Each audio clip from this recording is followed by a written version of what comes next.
સ્વામી મહારાજનો જન્મ જબલપુરની અંદર થયો. એ જે જગા છે નેપિયર ટાઉન કરીને જગા, અને સિવિલ લાઇનની અંદર એમનું મકાન હતું. એ મકાનની અંદર પોતે ત્યાં આગળ પ્રગટ થયા. મણિભાઈ એમના પિતાનું નામ, ડાહીબા એમના માતુશ્રીનું નામ.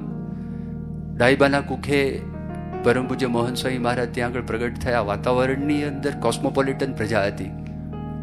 કેટલા ખ્રિસ્તીઓ નજીકની અંદર રહેતા હતા, ઇતર ધર્મના માણસો પણ ત્યાં આગળ રહેતા હતા. ખ્રિસ્તી સ્કૂલની અંદર એમણે અભ્યાસ કર્યો, ક્રાઇસ્ટ ચર્ચ સ્કૂલમાં. પછી ક્રાઇસ્ટ ચર્ચ બોયઝ સ્કૂલ હતી, એની અંદર આગળ અભ્યાસ કર્યો. એટલે બંને ક્રાઇસ્ટ ચર્ચ સ્કૂલ જ એ નામની હતી. એ ત્યાં પોતે એમણે અભ્યાસ કર્યો.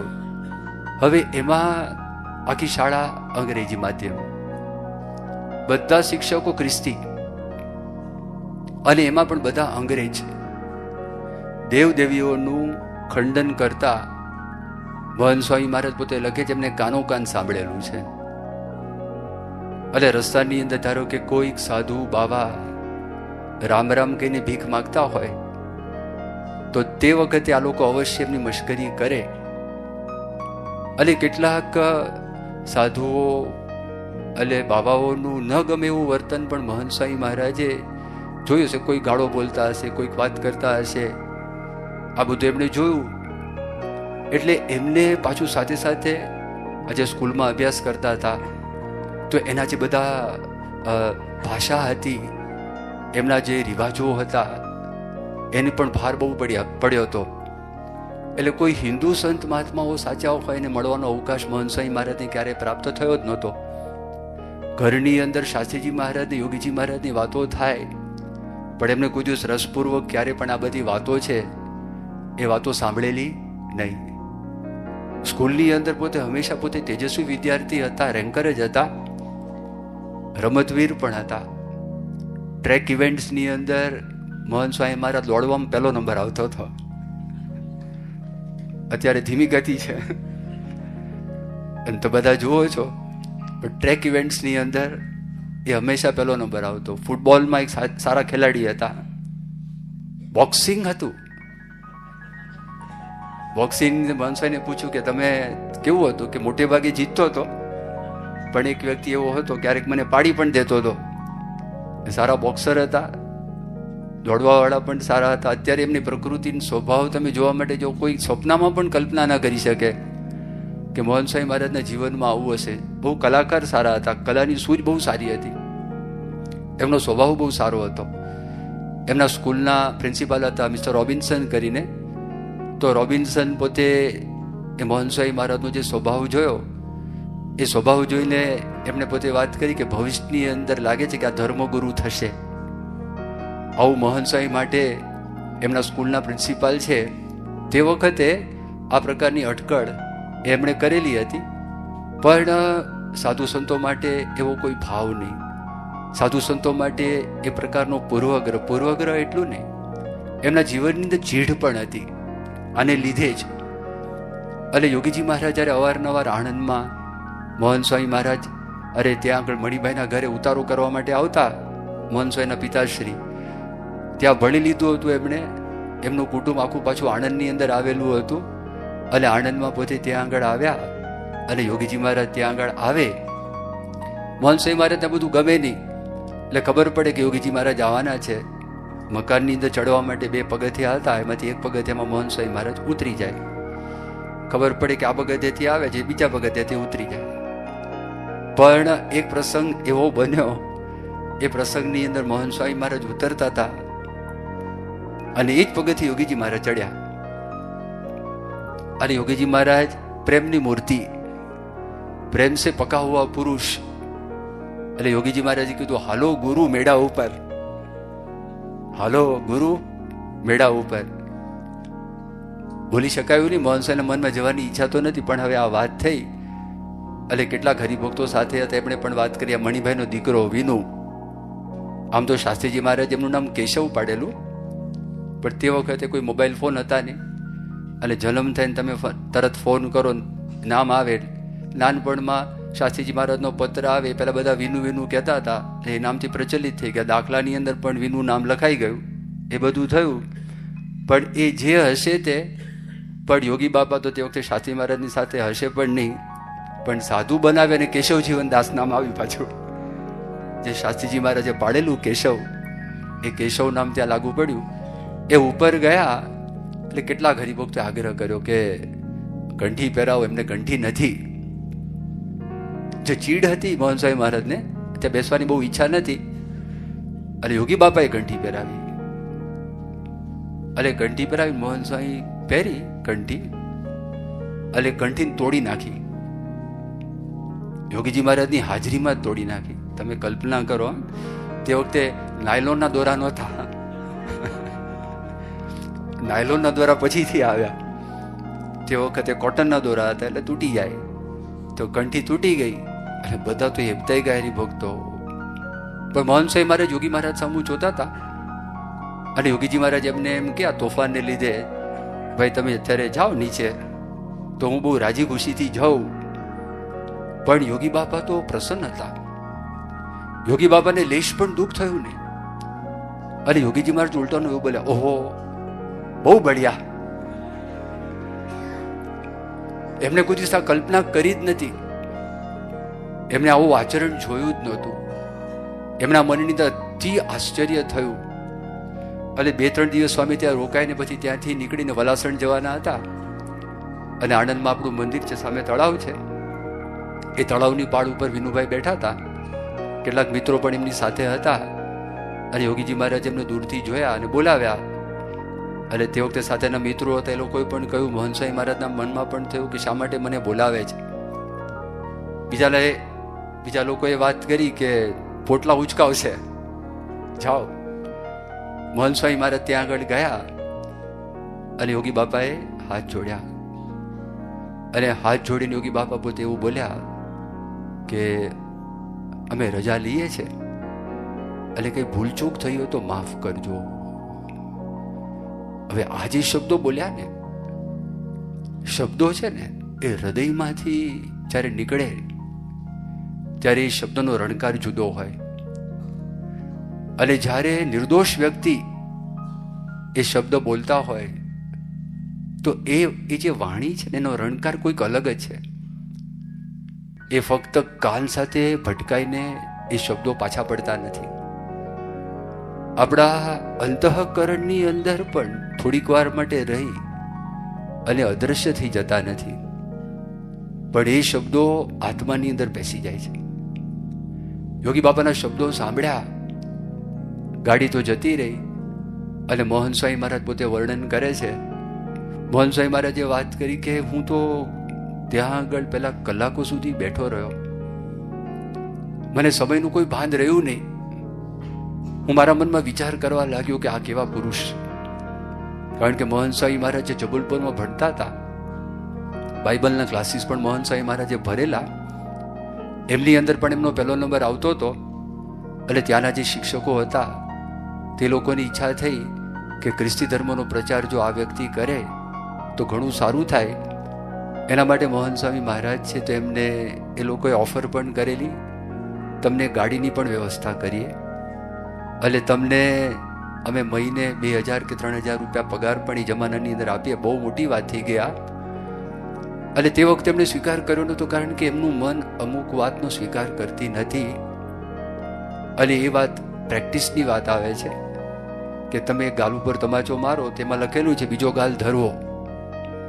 પણ જ્યાં સુધી એવા કોઈ વ્યક્તિ મળે નહીં, જ્યાં સુધી એવો પ્રસંગ બને નહીં, તો ત્યાં સુધી એમના અંતરની અંદર આ વાતનો સ્વીકાર થાય નહીં. પણ યોગીજી મહારાજના જીવનમાં 2 પ્રસંગો એમણે જોયા.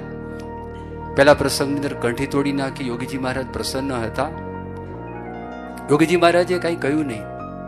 અને બીજા પ્રસંગની અંદર એમનો કોઈ પણ વાંક નહોતો, અને છતાં પણ યોગીજી મહારાજે એમની પાસે માફી માગી. અને યોગીજી મહારાજે એવું બોલ્યા કે તમે મને માફ કરજો. ત્યારે એમના મનની અંદર એમ થયું કે આ બાઇબલનું હું ભણતો હતો, એમાં બધી ક્ષમાની વાત તો બધી લખેલી છે, પણ મૂર્તિમાન આ ક્ષમાનું જે સ્વરૂપ છે આ જોયા. અને એમના જ શબ્દોની અંદર જેમ હરણને કોઈ ગોળી મારે ને એવી રીતે મારા અંતરની અંદર યોગીજી મહારાજના શબ્દો ગોળી સમાન હતા. એ રાત્રે મને ઊંઘ આવી જ નથી. કલાકો સુધી આ વિચારની અંદર જ હું ખોવાયેલો હતો. અને મારા મનની અંદર પહેલી જ વખત, first time in my life, આવી ઈચ્છા જાગ્રત થઈ, ફરી વખત યોગીજી મહારાજ ક્યારે આવે, ફરી વખત યોગીજી મહારાજ ક્યારે આવે. મોહન સ્વામી મહારાજનો સ્વભાવ કેવો શરમાળ. મોહન સ્વામી મહારાજ પહેલેથી મિતભાષી, પહેલેથી મનનશીલ. એક કલાકો સુધી બેઠા હોય તો એમને કોઈ દિવસ વાંધો ના આવે. કોઈક વ્યક્તિના મનની અંદર થાય શું કરતા હશે. ઘણા બધા વર્ષો પહેલા વિદ્યાનગર પધારેલા મોહન સ્વામી મહારાજ, અને તે વખતે ફર્સ્ટ હોસ્ટેલનો A block, B block, C block, એમાં યોગીજી મહારાજના વખતમાં A બ્લોક તૈયાર થયો. થોડીક રૂમો ત્યાં હતી.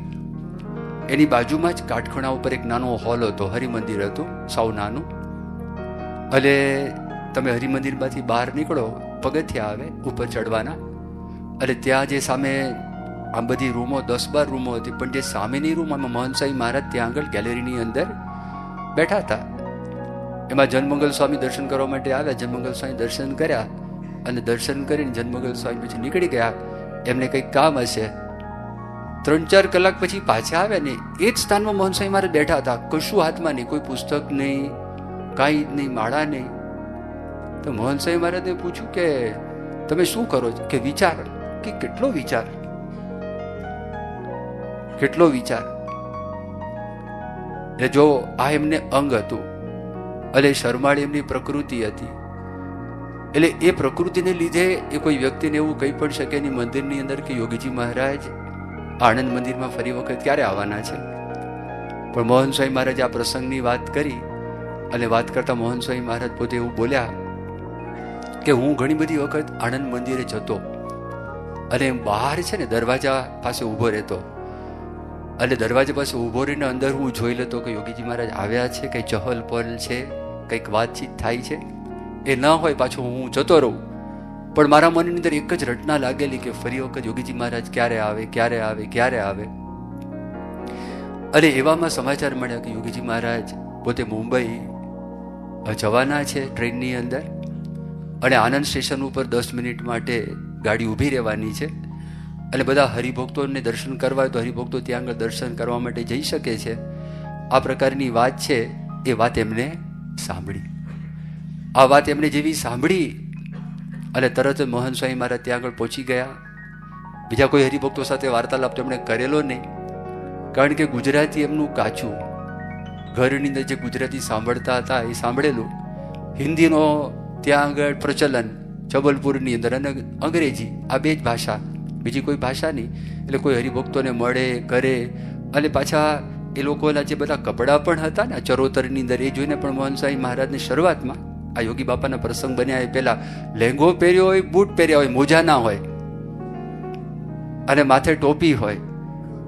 તો યોગી બાપાના યોગની અંદર આવે એ પહેલા તો મોહન સ્વામી મહારાજના શબ્દોમાં કે આ બધા રોંચા જેવા લાગતા હતા. આ તાનો સ્પેશિયલ શબ્દ. એટલે પછી પણ એક વખત યોગી બાપા મળ્યા તો પણ કોની સાથે વાત કરવી, શું વાત કરવી, કેમ વાત કરવી, એવું અંગ પણ નહીં. એટલે પ્લેટફોર્મ ઉપર બધા પાર્લર હોય ને, તો પાર્લરના ત્યાં દિવાલ હતી, તો દિવાલના ટેકે મોહન સ્વામી મહારાજ ઊભા હતા, અને યોગી બાપા અંદરથી જે ટ્રેનનો ફૂટબોર્ડ હોય તો ફૂટબોર્ડ દરવાજાના 2 સળિયા હતા, ત્યાં આગળ આવીને પોતે ઊભા હતા. અને કોઈક એમાં વાત કરી કે વિનુભાઈ આવ્યા છે, મણિભાઈના દીકરા. યોગી બાપા કે ક્યાં છે? એ કે જો ત્યાં આગળ છે. હવે જો યોગી બાપા ટ્રેન ઉપર ત્યાં આગળ છે. સામાન્યપણે કેવું હોય કે યોગીજી મહારાજ પાસે મોહન સ્વામી મહારાજ છે એમને જવાનું હોય, પણ એ ખ્યાલ નહીં. કોઈ આ પ્રકારનું આપણે જે શિષ્ટાચાર કહીએ કે એવું કશું જ કાંઈ જ ખબર નહીં. તો એ એમાં જ ખોવાયેલા હતા. યોગીજી મહારાજ ઉતરી ગયા. હવે ટ્રેનને ઉપાડવાનો ટાઈમ પણ હતો. મોહન સ્વામી મહારાજે વાત કરી, પણ એકદમ જ એમની પાસે આવ્યા.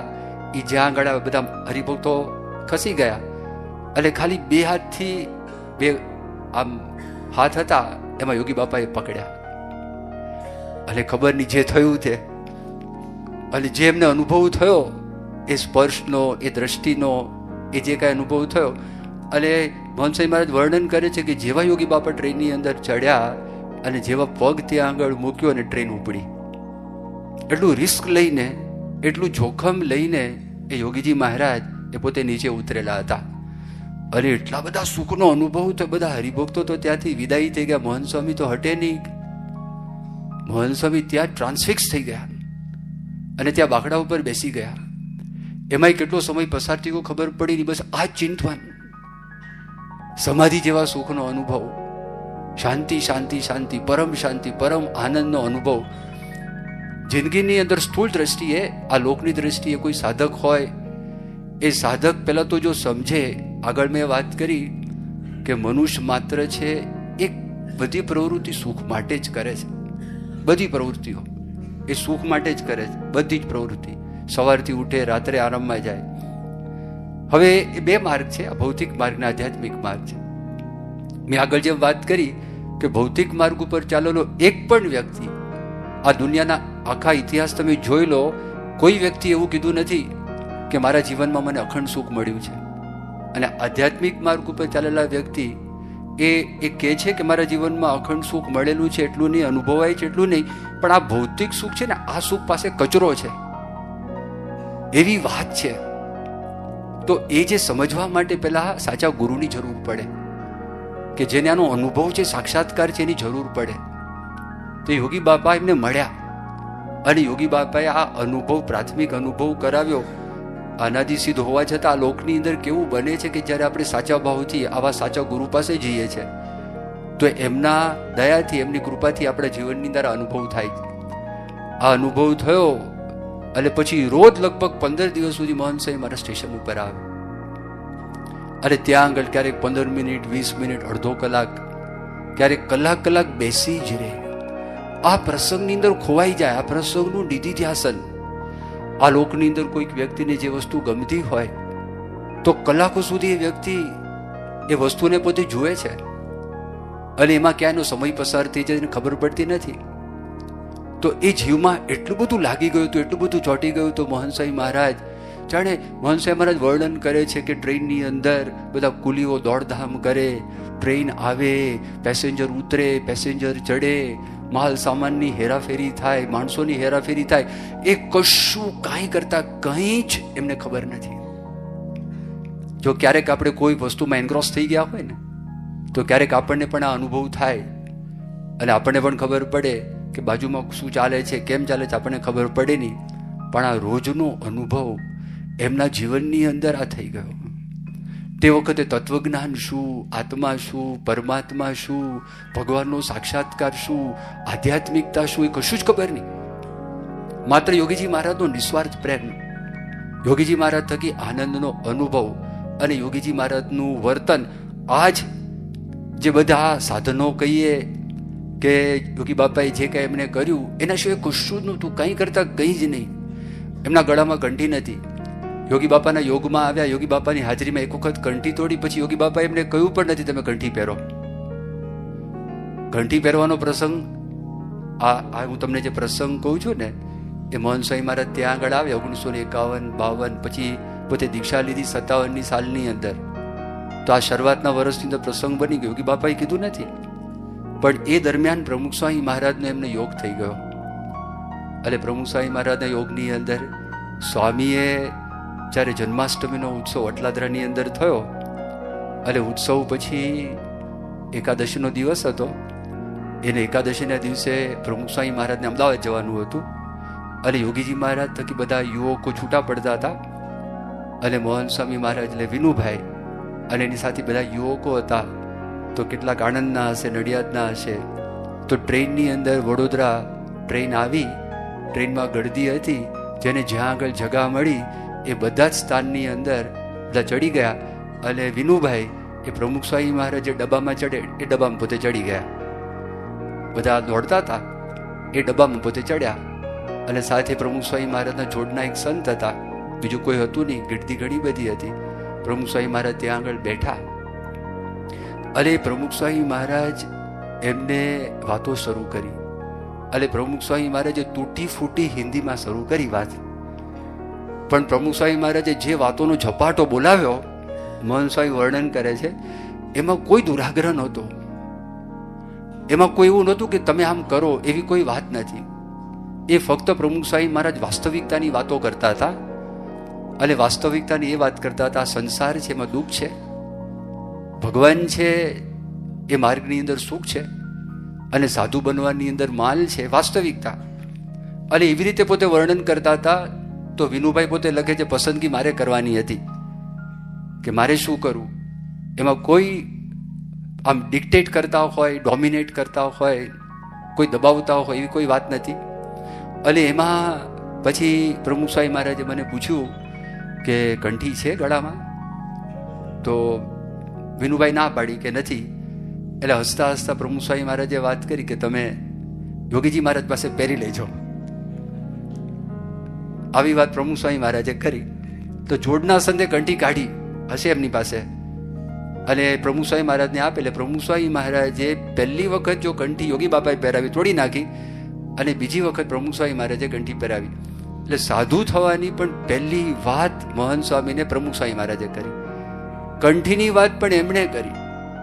અને પછી ત્રીજી વાત ઉપવાસની વાત. અને બધું સ્વામી હસતા હસતા જ બોલતા હતા. અને હસતા હસતા પ્રમુખ સ્વામી મહારાજે ત્રીજી વાત કરી, આજે એકાદશી છે, બધા ઉપવાસ કરજો. તો પહેલો ઉપવાસની પ્રેરણા એ પણ પ્રમુખ સ્વામી મહારાજે આપી. અને જ્યારે આણંદ સ્ટેશન આવી, બીજા બધા જે બીજા ડબ્બામાં બેઠા હતા એ પણ પ્રમુખ સ્વામી મહારાજના દર્શન કરવા માટે આવ્યા. અને દર્શન કર્યા. અને દર્શન કર્યા પછી પ્રમુખ સ્વામી મહારાજે વાત કરી, યુવકોને આજે એકાદશી છે, બધા ઉપવાસ કરજો. પછી બધા સંતોએ મોહન સ્વામી મહારાજને પૂછ્યું, કેવો ઉપવાસ કર્યો? કે નિર્જળા. એ જ ઉપવાસ હતો, કારણ ખબર નથી કેવો ઉપવાસ કરવાનો હતો. પણ ઉપવાસમાં કંઈ ખાવું નહીં, કંઈ પીવું નહીં. એટલે એ પ્રકારનો ઉપવાસ, ત્યારથી ઉપવાસ ચાલુ થયા. એ પહેલા પણ શાસ્ત્રીજી મહારાજ જ્યારે ધામમાં ગયા, સારંગપુરમાં અગ્નિ સંસ્કાર પૂરા થઈ ગયા, અને આણંદમાં મોહન સ્વામી મહારાજના ઘરથી બધા જ વડીલો એ શાસ્ત્રીજી મહારાજના અગ્નિ સંસ્કારમાં જવું હતું, પણ પહોંચી શક્યા નતા. અગ્નિ સંસ્કાર પૂરા થઈ ગયા હતા. એટલે ખડકી આખી ખાલી થઈ ગઈ હતી. એટલે મોહન સ્વામી મહારાજ પોતે તે વખતે સત્સંગ નહીં, અને યોગી બાપા પણ હજી મળેલા નહીં. એટલે સાથે ગયા હતા. અને ત્યાંથી ગરડા ગયા હતા, કારણ ગરડામાં પ્રતિષ્ઠા હતી. થોડા દિવસ પછી, 6 દિવસ પછી પ્રતિષ્ઠા હતી. હવે એ પ્રતિષ્ઠાની અંદર ત્યાં મોતીભાઈ હતા, ભગવાનદાસ અને આ વિનુભાઈ હતા. અને પ્રમુખ સ્વામી મહારાજ એકદમ ત્યાં આગળ આવ્યા. અને મોહન સ્વામી મહારાજ વર્ણન કરે છે કે વૈશાખનો મહિનો હતો. અને જેમ કોઈ વૈશાખની લૂમાંથી, હિમાલયની ગુલાબી ઠંડીમાં, ઠંડકમાં કોકને મૂકી દે, તો એવી રીતે પ્રમુખ સ્વામી મહારાજને મેં જોયા. અને મારા અંતરની અંદર એ ઠંડકનો અનુભવ થયો. અને હજી પણ એમની જે મૂર્તિ છે, મૂર્તિનું મને વિસ્મરણ થતું નથી. મારા મનમાં એમ થયું કે આ સાધુ પણ ખરા છે, અને આ સાધુ બરાબર છે. અને પ્રમુખ સ્વામી મહારાજની આંખની એકદમ જેને નિર્વિકાર ચંચળતા, અને મુંડન પહેલાનું ઘટાદાર એકદમ કાળા ભમર જેવા વાળ, અને પાતળી કેડ, અને એ વખતે પાતળા હતા એટલે ઊંચા લાગતા હતા. અને મારી સાથે હસી હસીને વાત કરતા હતા. એ શું બોલ્યા હજી પણ મને કંઈ યાદ નથી, પણ એનું વિસ્મરણ મને થતું નથી. ખૂબ આનંદ. ત્યાં કોઈક મોટા હરિભક્ત આવ્યા અને પ્રમુખ સ્વામી મહારાજને જવાનું થયું, તો મારા મનમાં એમ થયું કે કોઈ કિંમતી વસ્તુ કોઈ પાસે આંચકી લે અને એકદમ જતા રહ્યા. હું તો એકદમ સ્તબ્ધ થઈને ત્યાં આગળ ઊભો રહી ગયો. આવો અનુભવ યોગી બાપાનો આ પ્રસંગ થયો. એ પ્રસંગ પહેલા પ્રમુખ સ્વામી મહારાજના જીવનની અંદર આ અનુભવ થયા. અને સાથે સાથે પ્રમુખ સ્વામી મહારાજ પાસે 1956ની સાલમાં જ્યારે યોગીજી મહારાજે સેવા કરવા માટે મોહન સ્વામી મહારાજને મોકલ્યા હતા, અને તે વખતે મોહન સ્વામી મહારાજને એવું કહ્યું કે પ્રમુખ સ્વામી મહારાજની સાથે રહેજો. એટલે પેટલાથી નીકળ્યા હતા. હવે ટ્રેનમાં બેઠા ને, એમાં બેસી અને એ લોકો અમદાવાદ આવ્યા. અને અમદાવાદ આવ્યા, આમલેવાડી પોળની અંદર નાનું મંદિર હતું. તે વખતે વિનુભાઈ વાત કરે છે કે મને તો સેવક તરીકે મોકલેલા. એ નાનું મંદિર, એ મંદિરનો કારભાર સંભાળતા હતા બબુભાઈ પટેલ. પણ આ કારભાર સંભાળતા હતા એટલે બધા બબુભાઈ કોઠારી તરીકે બોલાવતા. પણ લખે છે મોહન સ્વામી મહારાજ લખે છે કે કરકસર્યો જીવ અને મમત્વ, એટલે ખાવાનું છે ને ઝોકી ઝોકીને આપે. એક માણસ હોય તો આટલા ચોખા, આટલો જ ઘઉંનો લોટ, આટલું શાક, એક બટાકું હશે ખબર નહીં, એટલું શાક. તો પ્રમુખ સ્વામી મહારાજ રસોઈ બનાવે. રસોઈ બનાવીને ખબર નહીં એમને ખબર પડી કે મહંત સ્વામી મહારાજને ભાત ફાવતા નથી. એટલે પછી એ જેટલી રોટલી બનાવે ને વિનુભાઈને પીરસે, એ જમે, બીજી પીરસે કે હું જમી જાઉં, પાછી આપે, હું જમી જાઉં. હું વિચાર ન કરું પાછળ વધી છે કે નથી વધી. એ મને જેટલી આપે એટલી બધી હું ખાઈ જતો, અને પાછળ જે વધ્યું હોય એ પ્રમુખ સ્વામી મહારાજ પોતે અંગીકાર કરતા અને સ્વીકાર કરતા. એ પ્રસંગ પોતે યાદ કરે.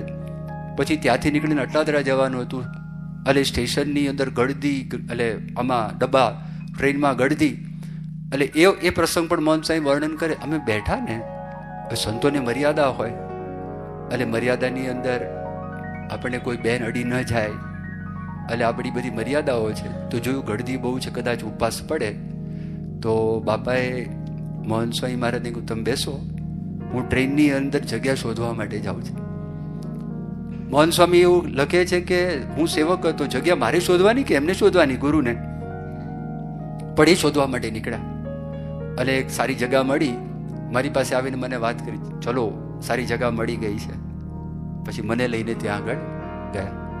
ત્યાં ગયા અને હું જેવો બેઠો, પ્રમુખ સ્વામી મને પૂછ્યું તમારી થેલી ક્યાં? તો પેલા ડબ્બામાં થેલી ભૂલી ગયા હતા. અલે તો બોલવાનું ઓછું, શું જવાબ આપે એ પેલા પ્રમુખ સ્વામી કે તમે બેસો, હું થેલી લઈ આવું છું. સ્વામી નીચે ઉતર્યા. ત્યાં ગળદી હતી. મહંત સ્વામી વર્ણન કરે છે, ઉપવાસ પડે તેમને ઉપવાસ પડે. એ ત્યાં ગયા, મારી થેલી લઈ આવ્યા અને થેલી લઈને મને આપી. ગુરુ સેવક થયા. તો આ બધા પ્રસંગો પણ પ્રમુખ સ્વામી મહારાજના જીવનમાં એ આવેલા અને એમના જીવનમાં બહુ સ્પર્શ કરી ગયા. ત્યાર પછી તો ઘણું બધું થયેલું હતું, પણ પછી વાત આવી સાધુ થવાની વાત આવી. હું તમને એ વર્ણન કરતો હતો કે યોગીજી મહારાજમાં ભગવાન જેવો ભાવ હતો, શરૂઆતમાં પૂર્વગ્રહ હતો. પછી આને લીધે યોગીજી મહારાજમાં પોતે જોડાતા ગયા, અને એ જોડાતા ગયા. એમના અંતરની અંદર ઈચ્છા થઈ કે મારે સાધુ બનવું છે, એટલે સાધુ થવાનો એમના મનમાં સંકલ્પ હતો. ગોંડલની અંદર યોગીજી મહારાજે અક્ષરદેરીમાં એમને વાત કરેલી, અને ડૉક્ટર સ્વામી પણ હતા, કંડારીમાં પણ વાત કરી હતી અને અક્ષરદેરીમાં પણ વાત કરી હતી કે મારે તમને સાધુ બનાવવા છે. એટલે પોતે બહુ રાજી હતા અને બહુ જ અતિશય મનની અંદર એ પ્રસન્ન હતા. સાધુ થવાની વાત આવી તો ઘરમાં ડૉક્ટર સ્વામીએ તો હમણાં ઉત્સવની અંદર એમના ઘરની આર્થિક પરિસ્થિતિની વાત કરી, અને આ બધાએ બધી વાતો સાંભળેલી છે કે ઘરની પરિસ્થિતિ એટલી બધી સારી નહોતી. અને બીજો પણ પ્રસંગ એવો બની ગયો હતો કે યોગી બાપાને ખબર કે મોતીભાઈ ભગવાનદાસની ઈચ્છા ઓછી છે, એ ના પાડે છે કે તમે વિનુને સાધુ બનાવશો નહીં. યોગી મહારાજ વિચરણ કરતા કરતા સોકડા એક ગામ છે, તો ત્યાં આગળ મંદિરમાં સ્વામી ઉતારો કરેલો હતો. એના ચોકની અંદર શૌચવિધિ કર્યા પછી એક નાળિયેરીનું ઝાડ, એ ઝાડ પાસે ચોકડી, અને ચોકડીની અંદર ત્યાં આગળ યોગી બાપા નાતા હતા. અને તે વખતે યોગીજી મહારાજે બોમ્બ ફોડ્યો. યોગીજી મહારાજે વાત કરી કે મારે તમને સાધુ નથી બનાવવા, તમારે સાધુ થવાનું નથી. આ તો વિચારવા પડી ગયા. મોતીભાઈ ના પાડે છે, તમને આફ્રિકા મોકલશું, તમને પરણાવવા છે, અને તમે ગૃહસ્થાશ્રમમાં હશો ને તો પણ કમાણી ખૂબ સારી થશે અને કીર્તિ તમને ખૂબ મળશે. આ પ્રલોભન આપ્યું તો એક ધબકાર ચૂકી ગયા. પણ મહંત સ્વામી મહારાજે તે વખતે એવી વાત કરી કે મારે તો સાધુ જ થવું છે, અને સાધુ થઈને મારે આપને રાજી કરવા છે. એ 2 વખત બોલ્યા અને જોયું એમની દ્રઢતા કે એમની ઈચ્છા આ છે. પ્રલોભન બધો હોવા છતાં તે વખતે આફ્રિકા જવું બહુ મોટી વાત હતી. અને મહંત સ્વામી મહારાજ સાથે લગ્ન કરવા માટે 17 માગા હતા, અને પૈઠણ આપે મોટી. પટેલો હોય ને, છોકરી પૈઠણ લઈને આવે, એ બધું જ હતું ને. આર્થિક પરિસ્થિતિ આવી હતી, અને મોતીભાઈ બધું જાણતા હતા.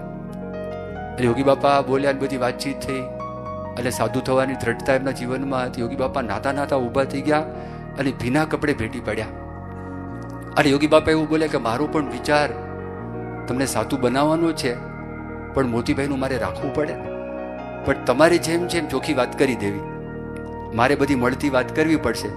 ત્યાં જ મોતીભાઈ આવ્યા, અને મોતીભાઈ માટે એવું કહેવાતું, ઊંચા પડછન ચાલે તો ધરતી ધ્રુજે, એવી વ્યક્તિ મોતીભાઈ ભગવાનદાસ બધા ભજનો બનાવ્યા છે ને, અને એકદમ ત્રાહડ પાડી અને કીધું આપણે સાધુ થવાનું નથી. યોગી બાપાની હાજરીમાં વાત કરી કે જો આપણા કુટુંબમાંથી 4 જણા સાધુ થવા માટે ગયા, એક પણ ટક્યો નથી. અને આ તો પરદેશી છે. આ એટલે વિનુ પરદેશી જબલપુરથી આવેલા ને, એને સત્સંગનું કંઈ જ્ઞાન નથી. આ ટકવાનો છે? અને યોગી બાપાને વાત કરી કે આનો હું હિતેચ્છુ છું કે નહીં? યોગી બાપા કે ખરા ને, કે ચાલ ઘરે, આ રોકાવાનું નથી. એ જેવું બોલ્યા અને એકદમ મક્કમતાથી છતાં નમ્રતાથી વિનુભાઈ પોતે એવું બોલ્યા કે મારે તો સાધુ થવું છે, સંસારમાં પડવું નથી. એક તમાચો માર્યો. એમનો ગાળ પ્રસાદીનો છે, પ્રસાદીનો એક તમાચો માર્યો. બરાબર, ચાલ ઘરે, તને 3 દિવસ આપું, નિર્ણય કરી લેજે. મોહન સ્વામી મહારાજે વાત કરી, સાધુ થવાનો મારો અંતિમ નિર્ણય છે, મારે બીજો કોઈ વિચાર કરવાનો છે જ નહીં. એ બોલ્યા ને, આમ જોઈ જ રહ્યા. ત્યારે યોગી બાપા ભળ્યા. યોગી બાપા કે મોતીભાઈ, એમની ઈચ્છા છે તો ભલે થવા દો, એમની ઈચ્છા છે તો થવા દો, અને તમે આશીર્વાદ આપો. બસ આટલી વાત કરી. જો યોગી બાપા પણ બોલ્યા. અને પછી મોતીભાઈ કીધું કે ભાઈ તું સાધુ થાય એમાં હું રાજી છું, મારા આશીર્વાદ છે. એમ કરીને મોતીભાઈ નીકળી ગયા. ત્યાંથી એ જતા જ રહ્યા, કારણ કે આખો ધડાકો આખો થયો હતો, પ્રસંગ થયો હતો. પણ યોગી બાપા એ અતિશય રાજી થયા, અતિશય પ્રસન્ન થયા. કથા કહું એક યુગ પુરુષની,